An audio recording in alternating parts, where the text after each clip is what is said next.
Live from New York. Live from New York. This The is show WIUR. has turf toe. Yeah, guys, I got turf toe. We got a lot to break down today. Big weekend in New York sports. The Yankees are fighting to stay alive versus the Toronto Blue Jays. The Giants return back to, being the New York Giants in New Orleans. The Jets can't buy a win this season. And the Rangers and Knicks are both trying to find their rhythm with their young season. In terms of the Knicks haven't even started yet. But let's talk about last night. Because if you're a Yankee fan, I think if you're even a sports fan in general, there was a moment that stuck out to every single one of us last night. And it was that Aaron Judge home run to tie the game. But if you guys haven't been keeping up with the Yankees versus the Blue Jays, game one, Yankees got their mouths kicked in, lost 10-1. Left a very sour taste in my mouth. But I woke up Sunday ready for a Giants and Yankees win, only to be disappointed again. The Yankees, fell to the Blue Jays again on Sunday. The Giants had a tough loss against the Saints. The story of this series has really been the fact that the Blue Jays, they've been getting the lead early, been able to hold on to it, but not last night. Last night, trailing 6-1, they erupted for 8 unanswered runs to beat the Blue Jays 9-6. Aaron Judge was the hero last night. Mentioned him already. 3 for 4, adding to this monster postseason. With a 3-run homer to tie the game. Drove in 4 total runs. Made a clutch catch in the outfield just an inning or two later after the home run. Really doing it all last night. Showing why he is the MVP. And I will not be having that conversation again. Hopefully. Jazz Chisholm Jr., my buddy, delivered a go-ahead solo homer in the 5th. And the Yankees bullpen finally showed some signs of consistency last night. My first question is regarding the man of the hour, Aaron Judge, the man of the postseason. Getting it done with the bat, with the glove. I mentioned that already. He's been absolutely phenomenal for this New York Yankees team this postseason. Nothing short of it. And I think that's a huge reason I want this postseason to keep going. So I could see more of postseason Aaron Judge finally delivering. I feel like I finally started to get tired of this narrative that Judge does not deliver in October. I get there's a rain delay in the Mariners-Tigers game. The FS1 crew was doing a great job in, filling that time. But one thing really aggravated me, and I think it aggravated a lot of fans, was the fact that they brought up the Raleigh versus Judge debate again, and they made a comment that was completely unprovable, a completely false statement that Cal Raleigh in Yankee Stadium would have more home runs than Aaron Judge. That's not the case. I've talked about it on this show. Yankee Stadium, Cal Raleigh has 48 home runs. T-Mobile Park, he has the 60. Aaron Judge, Yankee Stadium this year, 52 home runs. T-Mobile Park, 54. So that's something I just wanted to get off my chest before asking the question of the hour. How can this postseason affect the legacy of the captain, Aaron Judge?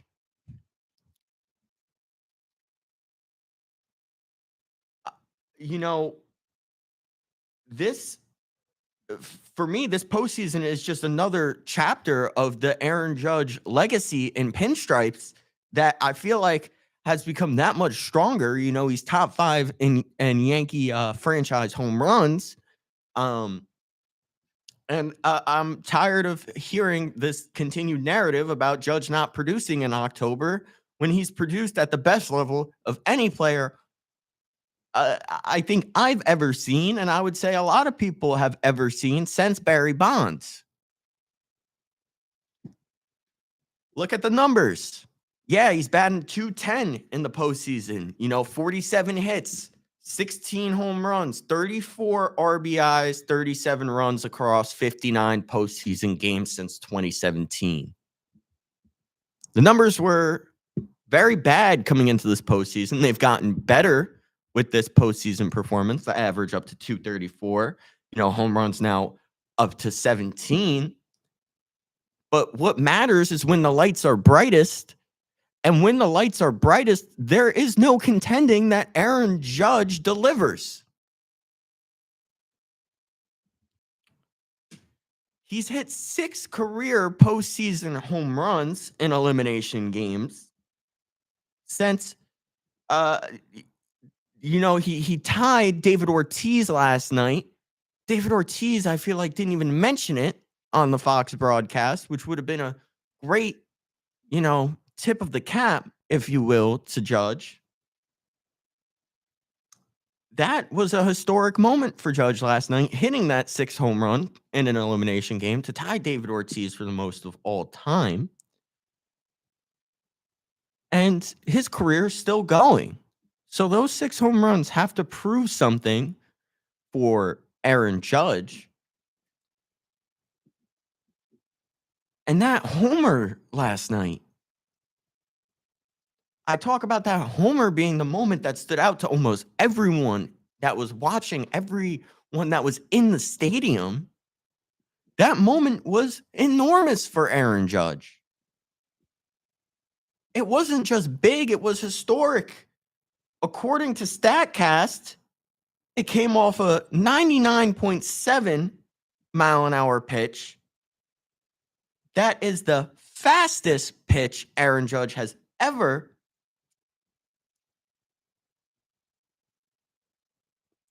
that Aaron Judge has ever homered on. Sorry, I got a message there in the middle of everything. Chloe, I think you know what that message was. The fastest pitch Aaron Judge has ever homered on. And the most inside pitch any player ever, not just Aaron Judge, any player ever, period, circa Babe Ruth, circa before Babe Ruth, has ever hit a home run off of. That is mighty impressive. That's not just luck if you're Aaron Judge. That is a one-of-a-kind talent.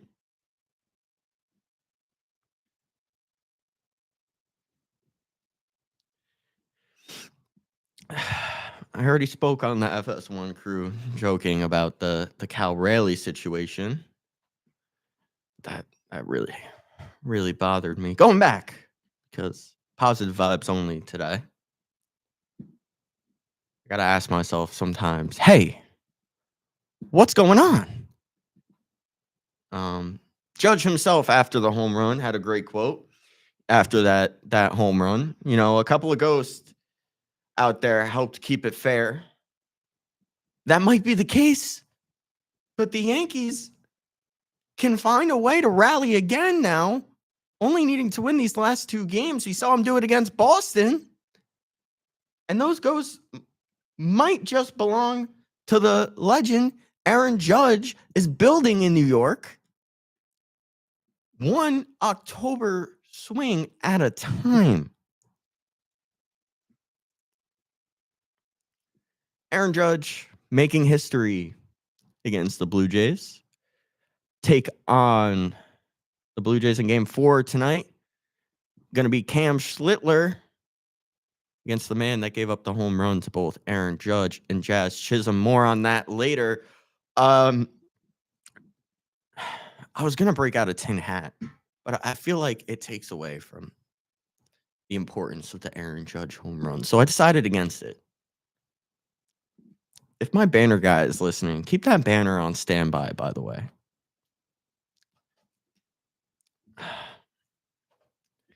But the tin hat. Why was I going to bring out a tin hat? Why was I going to wear an aluminum foil hat, make a joke of myself on air? My buddy Nick Wright likes to call it the fake news hat, but I think there's got to be some merit to this situation I'm about to bring up. And it's the fact that the Blue Jays are cheating at home. I am 99% positive on the fact that the Toronto Blue Jays are doing something suspect at home. I've seen this story before. We played the Astros in 2017. I have my suspicions against the Red Sox in 2018. They received that letter. Alex Cora, was suspended for a year. And the Blue Jays are doing it too.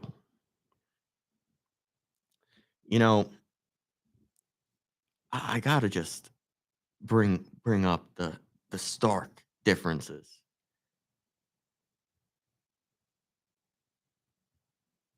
I apologize. My link is not working. Let me copy it and paste it into the browser. So, record at home this year, Toronto Blue Jays 54-27. On the road, 40-41. Okay, you could point to a team like the Yankees and say they play similarly. I would disagree. But that's a 667 winning percentage across 81 home games. They had 1208 total bases, 264 extra base hits, a 271 average, 788 OPS. On the road, a 260 average, 327 on base for an OPS of 734. 50 OPS points is a big drop. Not as big as the drop between Aaron Judge and Cal Raleigh, but I don't think anything is. Sorry, I saw the opportunity to further my narrative, and I had to take it because Aaron Judge is on the doorstep of immortality.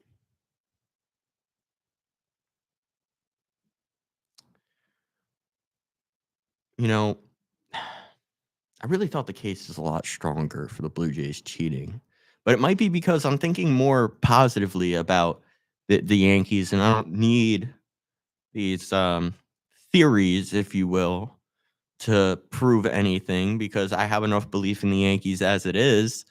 But I think it definitely has to be questioned, the point that the Blue Jays are 40-41 and 54-27 at home. It's a very big difference that I don't think can be taken lightly. More on the Yankees and Blue Jays coming up. Going to talk Aaron Boone, specifically a preview for tonight and a possible Game 5 coming up later. But we're going to transition now to the New York Giants, ending this first block of the show. So the Giants, last week, Jackson Dart's first game, he shows up, might have a little bit to do with Charger injuries. Going to talk about that. They take down one of the best teams in the AFC in the Los Angeles Chargers, a team that is threatening the ever dangerous Kansas City Chiefs in the West. But this week, they lose to the Saints.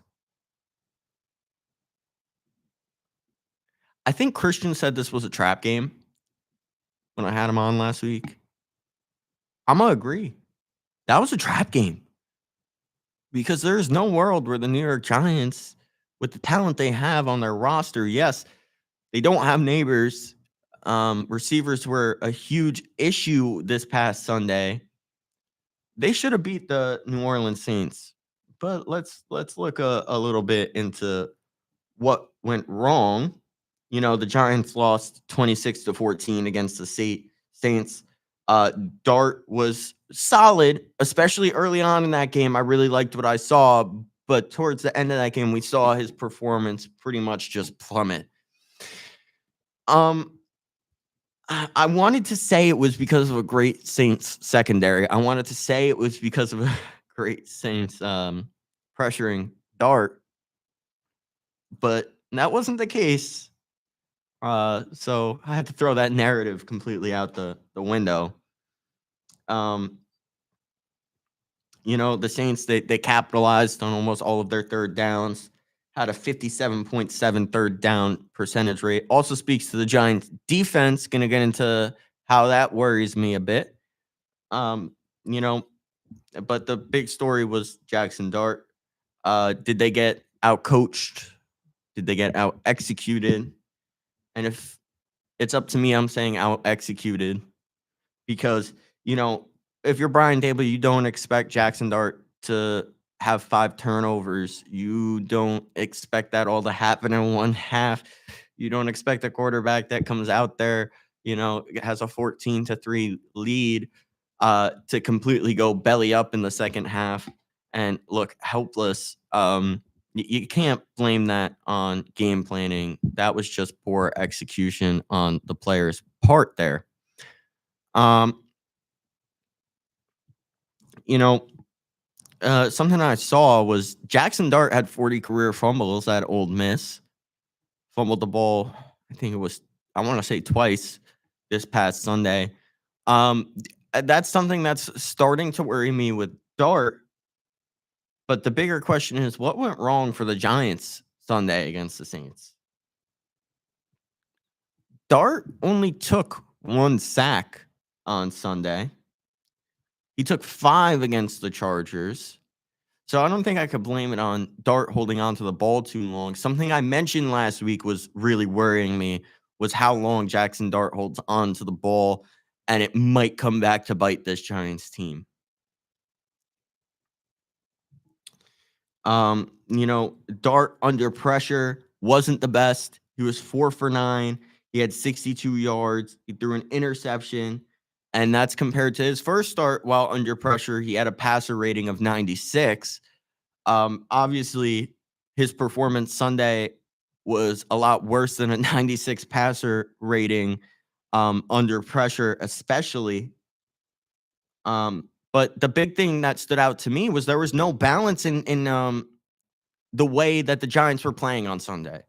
They had 42 passing attempts to 72 rushing attempts. You have a lethal Saints secondary.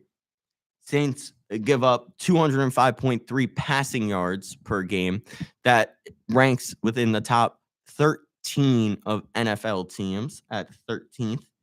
And they really only had 1 interception coming into this game, but had 2. There was no adjustments. It was a little too pass heavy if you were to ask me, especially with the younger quarterback going up against a Saints team that is generally good at stopping the pass. They should have started to rely more on the legs of Jackson Dart and Cam Scatterboo. Scatterboo obviously had that fumble on Sunday, which might have made Dayball a little worried when it comes to rushing the ball with Scatterboo. I think this comes down to one question that has been plaguing me in preparing for this show. I think it's plaguing a lot of NFL analysts out there. Is it time to be worried about Jackson Dart? Oh, brother. Talking about a guy that's played 2 games. 2. No, I'm not worried about Jackson Dart. Do I look worried? If I look worried, it's because of the Yankees game tonight. It's not because of Jackson Dart. I promise.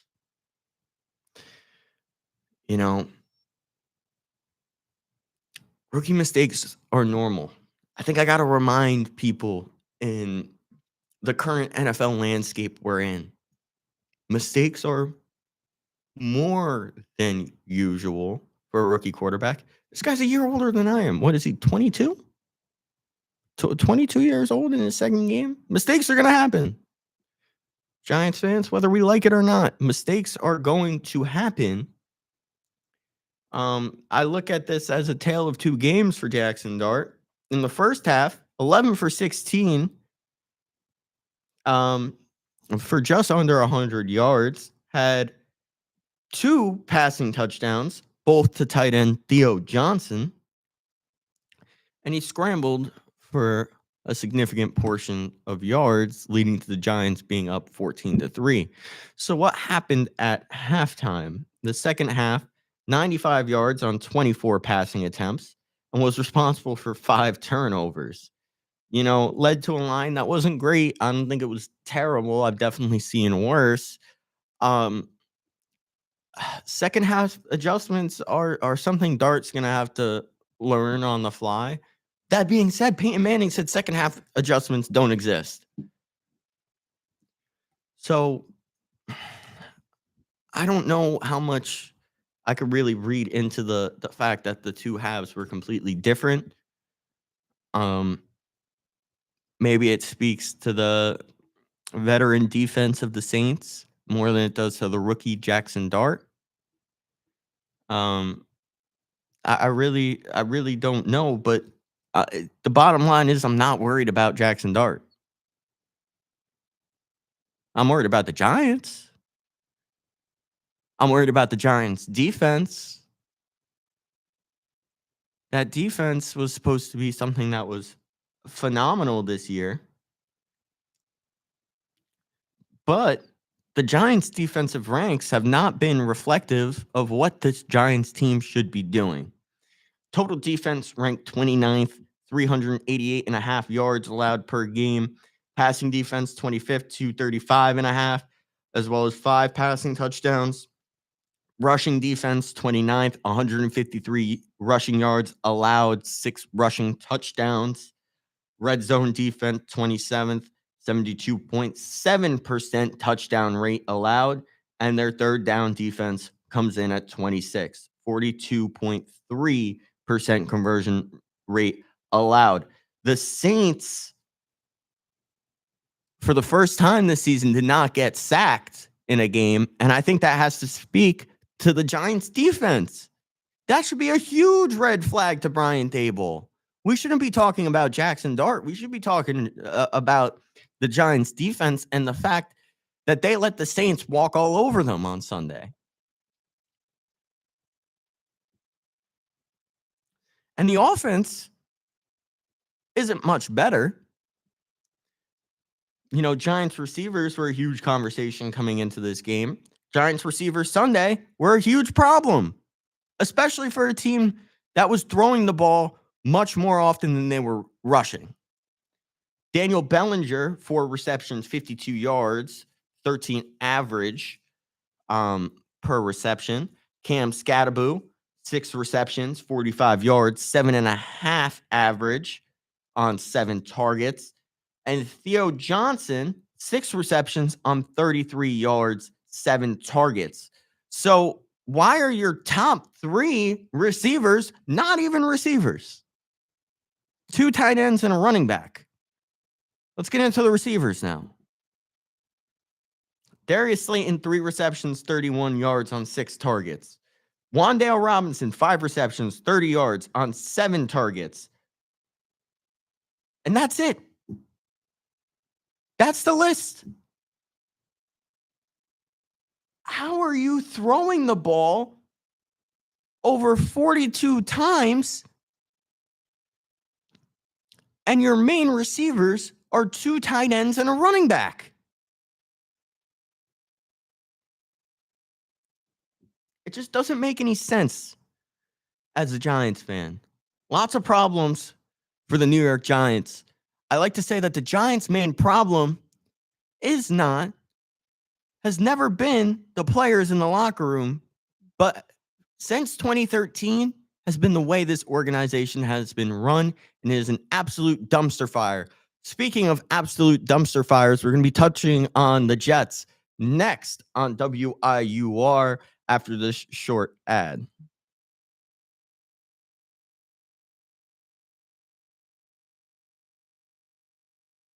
Hi, this is Anthony Carlo, TV news reporter in New York City and proud alum. If you're looking for a career in media, Iona is the place to be. From internships to real-world experience, Iona's media program is unprecedented. Take it from an industry professional who made it in the biz. Now back to WIUR, Iona University Radio.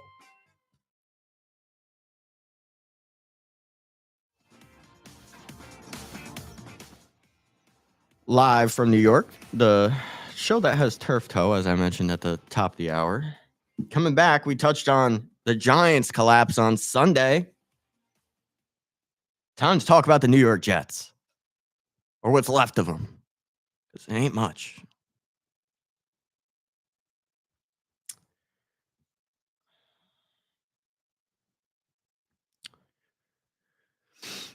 The Jets, last winless team in the NFL. You know, I thought they'd have a win by now. I really thought they were going to beat the Dolphins. Spoke about it last week. I really think the Jets out-Dolphined the Dolphins. You know, they're 0-5. The locker room's starting to show cracks. Aaron Glenn is basically Robert Saleh 2.0. You know, a lot of comments from Justin Fields about licking the wounds and, you know, going back out there and taking the adjustments on the field. This past Sunday said that the adjustments haven't come on the field. I found that pretty funny from Fields. Let's talk about post game and pre-game interviews with players for a second. Something that's been very weird this year. You know, I saw Shedeur Sanders answer a question, acting like a mime. I saw Jazz Chisholm turn his back to reporters while answering questions. What's going on? Hey, what's going on? I don't know. I don't know what's going on with players and post-game, pre-game interviews, you know, acting like they're the star, like they're the main character. If there's any statement I could give to any big name athlete out there, you're not the main character. You're not the main character. And Justin Fields definitely is not the main character. Fields is 31st in passing yards with 754, ranking under Jake Browning, who just got benched by the Cincinnati Bengals after a trade for Joe Flacco. You're telling me, as Aaron Glenn, you're not even questioning Justin Fields? 754 passing yards. Not good. Not good. You know, his 67% completion percentage is 15th. He's ranked 14th in rating at 100.1. This brings up the question, is this a systemic issue with Aaron Glenn not playing to the players he has on the field? You know, when Justin Fields has these good rates, his completion percentage is great, his passer rating is great, but his total passing yards aren't there. Should the Jets be leaning more on Justin Fields? My answer to that question is yes. There is no reason Justin Fields should have less passing yards than Jake Browning, who took over in week 3 for the Cincinnati Bengals and just got benched for Joe Flacco by the Browns, when his underlying stats like completion percentage and passer rating are there. There is no excuse for not relying on Justin Fields, at least just a little bit more if you're Aaron Glenn. You know, the offense was very disjointed, and the O-line has come in question for the New York Jets. You know what's funny? Their O-line is ranked 9th by PFF. So it makes me give the benefit of the doubt to Aaron Glenn, thinking that this O-line is built for a rushing offense. But when it's not working, it's not translating. You're 0-5. You got to start shifting the game plan a little bit, a little more Justin Fields heavy. You know, the Jets have a chance to end up much higher on that O-line list. Guards like John Simpson and Elijah Vera Tucker both rank among the 12 highest offensive linemen.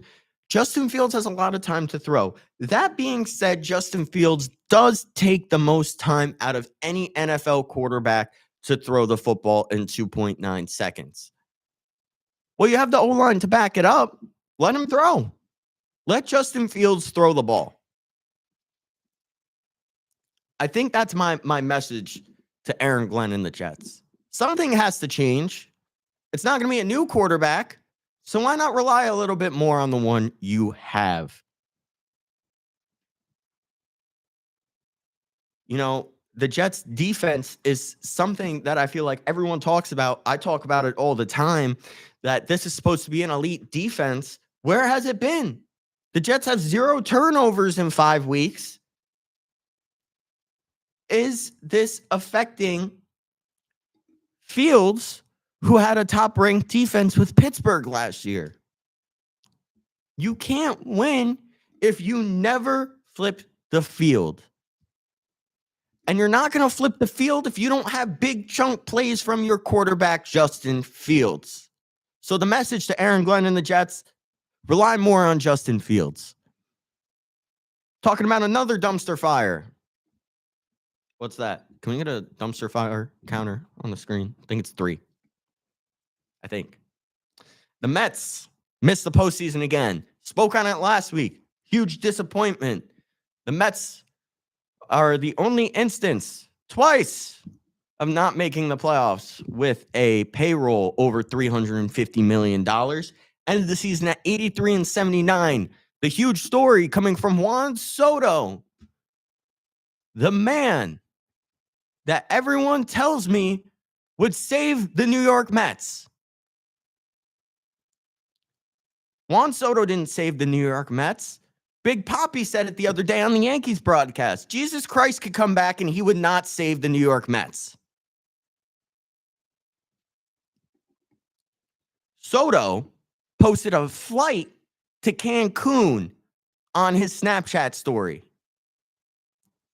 The huge joke of when teams get eliminated and they go to the couch, if that's the way you want to put it, we'll see you in Cancun. That's what most people say. That's what Mets fans have been telling me the past few days, even though they're not in the playoffs. We'll see you in Cancun. And I say, I hope Soto's enjoying his time there, because our time is not just yet. We have more than a punching chance to beat the Blue Jays. I talk about the environment. I talk about accountability. I talk about how leadership stems from the top down. Juan Soto is supposed to be your top guy. There is no excuse for Juan Soto to be posting a flight of him to Cancun. Just a few days after the Mets got eliminated from the postseason, in heartbreaking fashion for Mets fans who have been begging for this team to finally spend money. And when they do, the guy that they spend money on is posting a photo of him on a flight to Cancun. And now I got Mets fans coming at me for the way Fernando Cruz celebrated after getting out a first and second jam in a playoff game against your biggest rival while facing elimination. This is the same team that celebrated a World Series, that practiced a World Series celebration just a few years ago. Give me a break.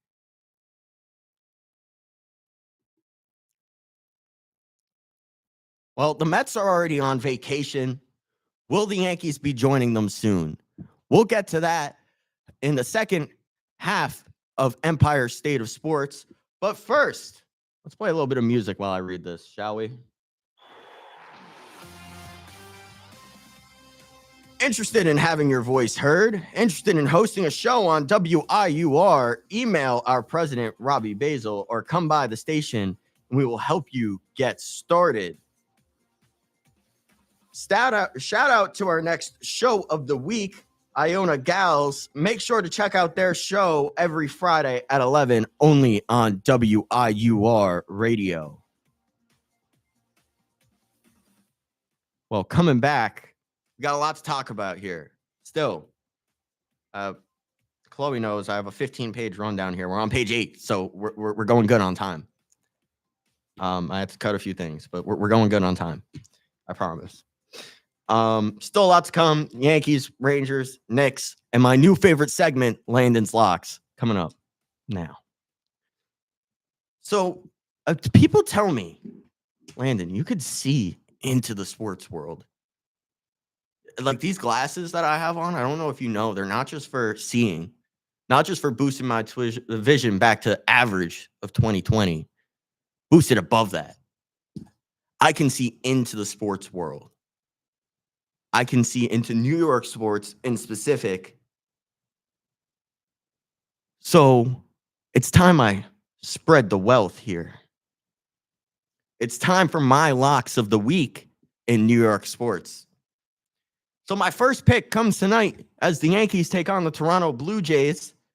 Cam Schlittler takes the mound after having a historic 8-inning outing where he recorded 12 strikeouts, allowed 5 hits, and was the first player ever to have 12 strikeouts and no walks through 8 innings pitched in a postseason game. Not just for a rookie, which Cam Schlittler is, but for a pitcher, period, in the postseason. Yankees have a fighting chance whenever he's on the mound tonight. A bullpen game for Toronto tonight. The man that takes the mound for Toronto is the man that gave up the home run to Aaron Judge and Jazz Chisholm. Varland's got his work cut out for him tonight. Let me go back because I scrolled down a little bit too far. I apologize. Not a great start for Landon's Locks, guys. I'm sorry, but that's okay. So the Yankees, they pulled off a dramatic Game 3 win last night, erasing that 6-1 deficit with a home run from Aaron Judge. So my pick for tonight, you guessed it, I'm taking the Yankees tonight. They are not going to go down without a fight. Down 2-0 in this division series. I keep saying I've seen this story before. I saw this story in 2017 when the Yankees played the Guardians, or the then Indians. Give me the Yankees. Next. Pick number 2, Giants take on the Eagles. On Thursday Night Football tomorrow, national stage, the Eagles are starting to collapse. What does that mean? It's time for Jackson Dart to have a bounce-back game for my New York Giants. Philly dropped their first game of the season this past Sunday. If you weren't watching, it was a huge moment for me. At least I got to cheer about something on Sunday. A.J. Brown and Devontae Smith finally were happy, but the Eagles' locker room wasn't when they fell Sunday. This isn't the system that has led the Eagles to success. The Giants' defense might have a chance with this defensive line that could stop the run. You got Sexy Dexy, you got Okereke, you got all these guys on defense. Abdul Carter. Give me the Giants. Pick number 2. So we got the Giants and the Yankees so far. Moving on to pick number 3. Rangers versus Sabres. It's going to happen Friday. Same day the Yankees have a possible Game 5. I was debating whether or not I should put the Yankees twice on this list, but I feel like that would be mean. I got to spread the wealth a little bit. So the Rangers get shut out in their home opener. Going to touch on that a little bit more just right after I lock in my picks. The kind of start, that I think can ignite this Rangers team a little bit. You're taking on a young Buffalo Sabres team. Give me the Rangers. So I'm taking New York in all 3 games. That's an Empire State sweep. New York going 3-0. That's what I like to call Empire State of Sports. So I hope you guys enjoyed the first edition of Landon's Locks. Want to start something fun in there. But moving on, I mentioned the New York Rangers. They had a tough start to their season last night. Obviously, most people paying attention to the Yankees, they're not going to be in the headlines. Break for them. Well, the Rangers, open their 2025 season shut out by the Penguins 3-0. I mentioned it before. 2 of those goals were empty net goals. So a problem that has plagued the New York Rangers the past few years has been defense. So seeing that defense limit them to really one legitimate goal, very promising to me. Very promising. See if they could hold that.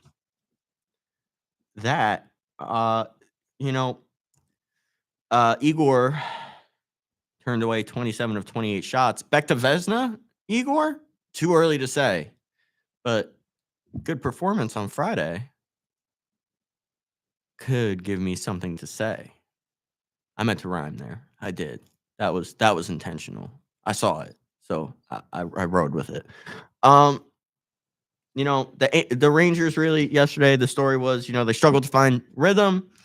It's a new group for the most part, so it's expected. New head coach Mike Sullivan's debut, spoiled by his former team. He emphasized it's just one game and the team has work to do. I don't know how much I love that energy. It gives me Aaron Boone vibes there. A little too submissive, if you were to ask me. But the empty net goals did accumulate how the Rangers were forced to chase the game later on.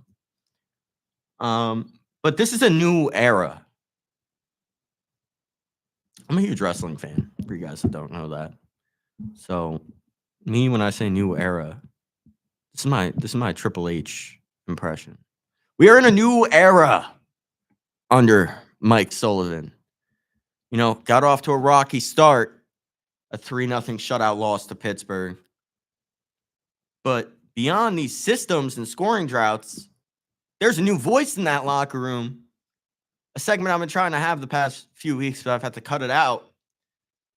A new man wearing the C on his chest. So here's the question. Can JT Miller's leadership energize this Rangers locker room that has had a major roster turnover? And how can his experiences give the spark necessary for the New York Rangers? Well, you guys know I picked the Rangers Friday. So I think that should be giving you guys a little bit more hope on what I think of the New York Rangers. Well, let's break it down. Honestly, I really love what JT Miller is bringing to the locker room. He set the tone. No excuses, no ego. Just getting to work. Huge problem with Jacob Trouba to me is I feel like his ego got in the way of the New York Rangers on the ice. Not seeing that from JT Miller. They had some exploratory shirts they wore in training camp, which I loved, but I don't know if I could say on air. So that was more than just a slogan. It was a cultural statement for the New York Rangers. It wasn't just a shirt. This team has gone through a lot of change the past few years. I think we've been through more head coaches than I've been to schools. And that's saying something. New coach, new systems, new faces. That can either fracture a room or join a room, and JT Miller is going to be the deciding factor for me. Miller's got that old school edge that the Rangers have been lacking. He's vocal, he's demanding. The guys respect him, and respect was really missing in that Rangers locker room the past few years. Talking about team identity, it's early, but it's going to start from that leadership, not from behind the bench, but inside that locker room. And JT Miller is the heartbeat of that Rangers locker room right now. He's exactly the kind of captain you want to lead this Rangers team into the future. Well, intrigue in the Garden doesn't just stop with the Rangers. The Knicks have been making headlines because they are shopping first-round pick Pacome Dadier. I practiced saying that name, by the way.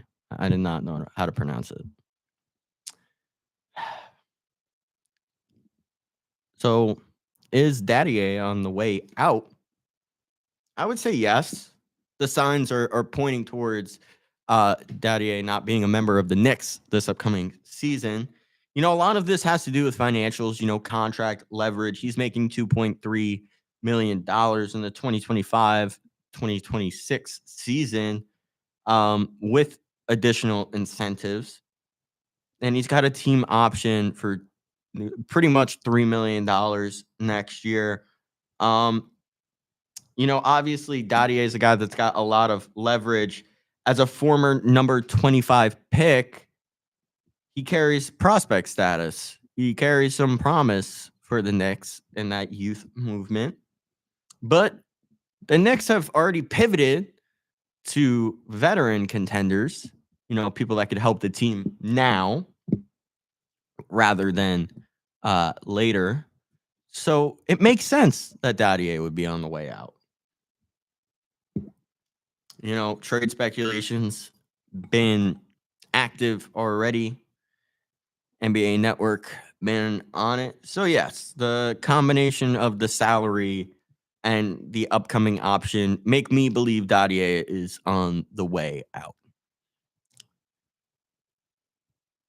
So the question surrounding why trade Dadier is this preemptive or more of a roster crunch move? It's a bit of both. The Knicks have to be aware of moving a player like Dadier preemptively, when his value is still high. Could be a very big risk. But it's a risk the Knicks can take, I think. It's signaling this roster direction for the Knicks, which I mentioned before. More so surrounded by proven contenders, proven guys in that locker room that could help the Knicks when it matters most in the postseason. So the best move is to be proactive, but they got to be justified in the reason they they moved Dadier. They got to have someone they're bringing in to fill his spot, because if not, you're in a huge issue of depth, which the Knicks are already dealing with issues with depth. So you got to have someone you're going to bring in if Dadier is going to be on the way out. Definitely going to reshape some minutes, some roster construction. Interesting to see from the Knicks. Well, I mentioned, if you guys are just tuning in, the Yankees took down the Blue Jays in Game 3 yesterday, winning by a score of 9-6 on a huge home run by Aaron Judge to tie the game in the fourth inning, 6-6. Now it is crunch time for the New York Yankees. The crowd's fired up. The fans are into it. Whatever ticket prices plummeted are now back up. But tonight we find out if Aaron Boone is on the hot seat or if the Yankees are about to flip the ALDS on its head. Another early playoff exit for the Yankees would raise a lot of questions to me. I think it was Theo Epstein said that leadership has a 10-year shot clock. Aaron Boone's been the manager since 2018. This is year 7.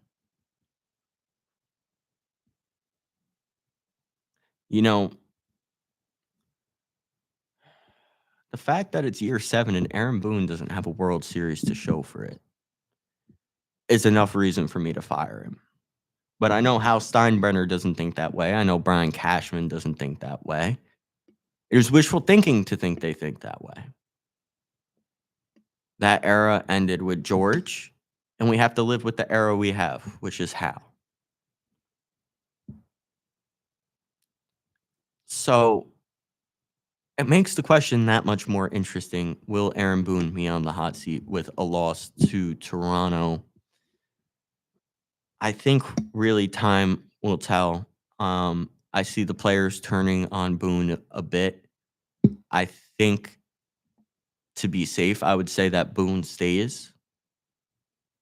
What I want is for Boone to be on the way out. I don't see a world where that happens. When Derek Jeter is having better quotes than you on a pregame show than you are having to your own players, I think there's a little bit of a problem there.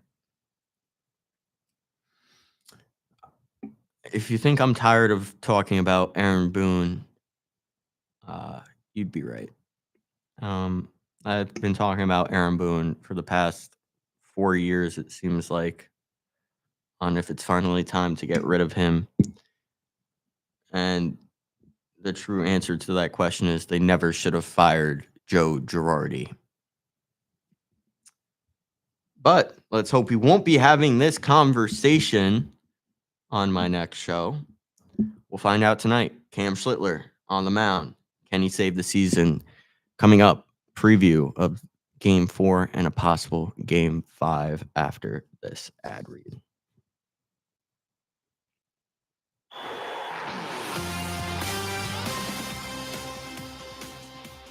Interested in trying sports broadcasting?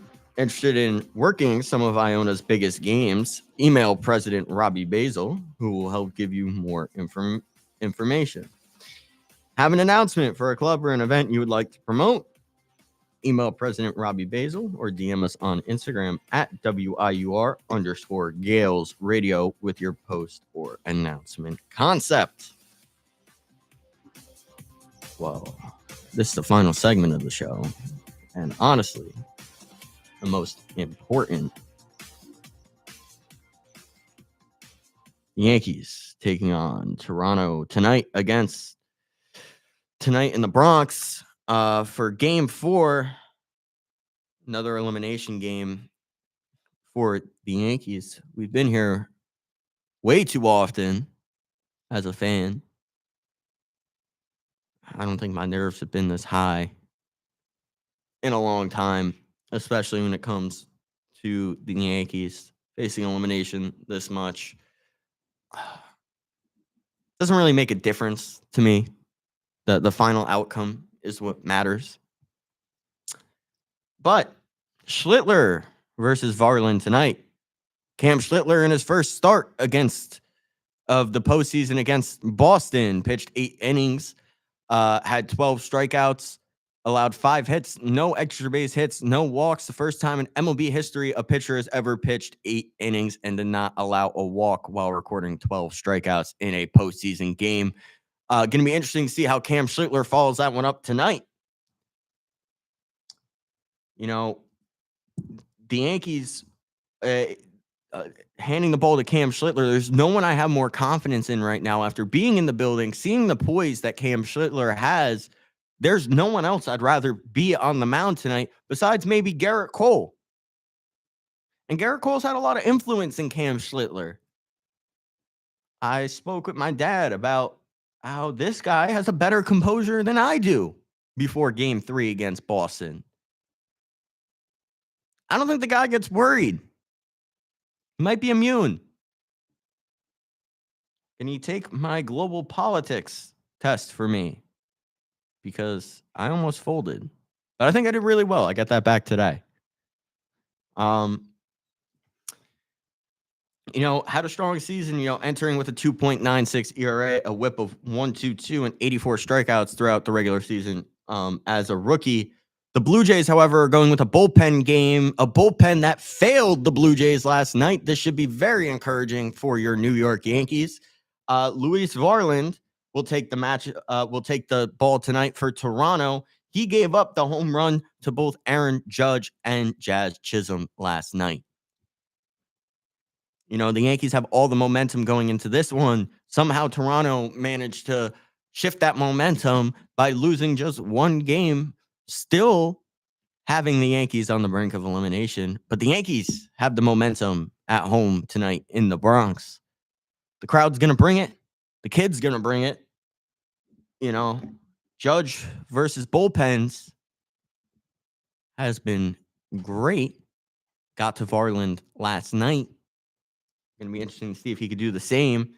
Toronto's bullpen depth is going to be tested in back-to-back days after being tested yesterday after their starter only went 2 innings.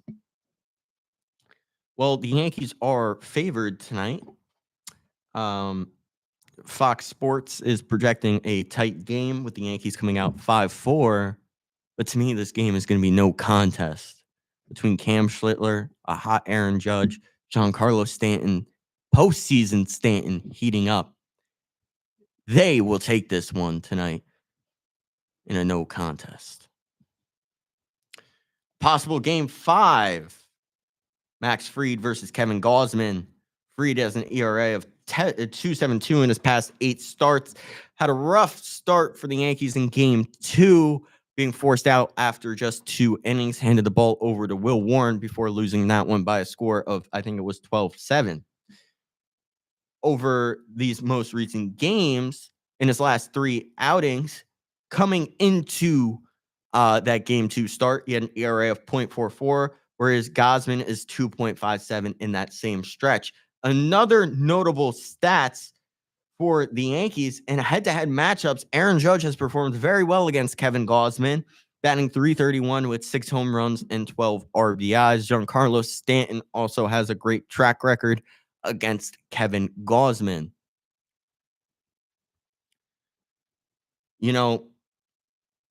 Fried is going to bring a very strong lefty presence against the Blue Jays in a possible game 5. This could become a bullpen game depending on how starters are doing. We've seen that a lot in this series, especially happen. Should have muted the mic there. My apologies. So, for New York, this is do or die. Fried has to set the tone, can't pitch like he did in game 2. For Toronto, leaning on Gausman, going to have that veteran composure there. It's going to depend on a few things. How long Fried can go. If he can bridge the gap to later innings, use that bullpen less, Yankees are going to have a good shot. Whether Gausman avoids big innings. If he gives up 1 or 2 in a row, that's when his numbers start to become interesting. That's when his ERA skyrockets. That's when Aaron Judge and Giancarlo Stanton can do irreversible damage to Gausman. And the last thing I have here is the role of matchups, bullpen usage, and managerial gambles late in games. It's going to come down to managers in a game 5. That's what it always does. Alex Cora cannot come out on top in a game 3 against Aaron Boone. Going to be very interesting to see. This is probably the biggest game I've seen for the New York Yankees since the World Series last year. Interested to see how the kid does tonight. Interested to see how the Giants do on Thursday night football. Interested to see what energy JT Miller brings to this locker room for the New York Rangers. A lot of great storylines. Can't wait to talk to you about them next week when we have definitive answers. This has been Landon Popovic from WIUR, Empire State of Sports, signing off.